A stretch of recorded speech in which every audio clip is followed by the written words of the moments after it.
You lock the door. You check it twice. Out of habit, you don't even notice anymore. You dim the lights, pull a blanket over one body, and lie down in a room built for exactly one person, in a silence you paid rent for. To you, this feels like the most natural thing in the world. It isn't. For roughly 300,000 years, this is not how Homo sapiens slept. Not even close. In the 1980s, an American anthropologist named James McKenna traveled to the Kalahari Desert in Botswana to study the Jew/Huansi people, one of the last groups on Earth still living something close to a Paleolithic lifestyle. What he found wasn't rows of private huts.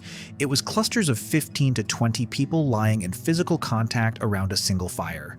Skin against skin, children wedged between adults, elders positioned at the edges. Nobody slept alone. Nobody wanted to. Here's the number that should unsettle you. In most hunter-gatherer societies studied by anthropologists, solitary sleep essentially does not exist as a chosen state. Not for infants, not for adults, not even for the sick or the dying. By the end of this video, you'll understand that the quiet, locked, single-occupancy room you sleep in every night isn't a return to some natural baseline. It's one of the strangest and most recent arrangements in the entire history of our species, and it may be quietly costing you more than you think. McKenna didn't stop at documenting the sleeping arrangement. He spent years measuring what happens physiologically when a human sleeps in a group versus alone. Heart rates, breathing patterns, brainwave activity. He found something specific. When the Jew/Huansi slept in their communal clusters, their sleep cycles synchronized with the people around them. Breathing rates matched, waking moments, brief arousals that happened dozens of times a night in every human being, lined up with the wakings of others nearby. This wasn't sentimental, it was mechanical. A body sleeping next to other bodies regulates itself differently than a body sleeping in isolation, and the reason the arrangement existed at all wasn't comfort, or culture, or affection, it was arithmetic. For most of human history, a sleeping human was a vulnerable human. No claws, no armor, weak night vision. Between roughly 2 and 1.5 million years ago, our ancestors on the African savanna were sharing that landscape with predators like the saber-toothed cat Dinophilus and packs of hyenas that could smell blood from more than a kilometer away. A lone sleeper was a meal. A group of 20, arranged in a tight circle with sentries drifting in and out of light sleep, was something a predator had to think twice about.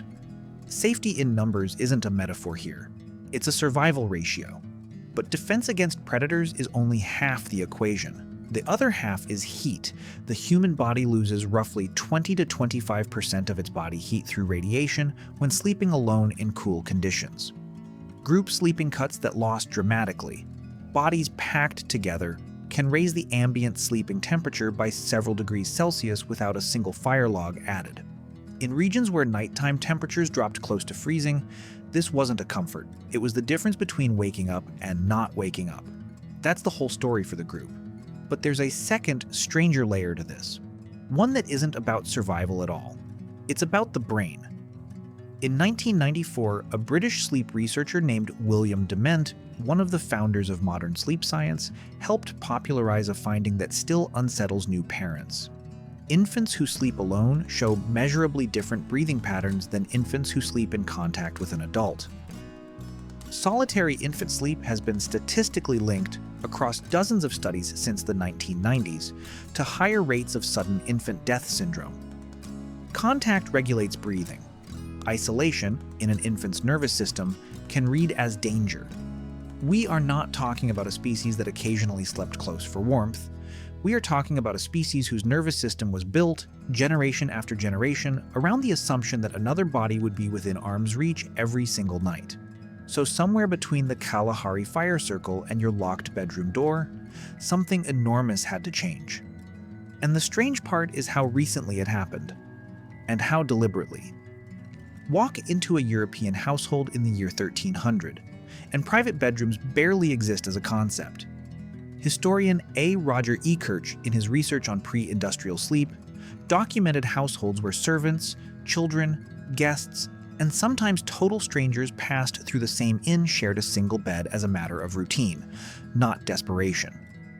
In 1494, a French travel account describes unrelated travelers bedding down together at a roadside inn as an unremarkable, expected arrangement, no different from sharing a table. Privacy wasn't rejected. It hadn't been invented yet. But here's where it gets stranger. Because the shift towards sleeping alone didn't happen because humans changed.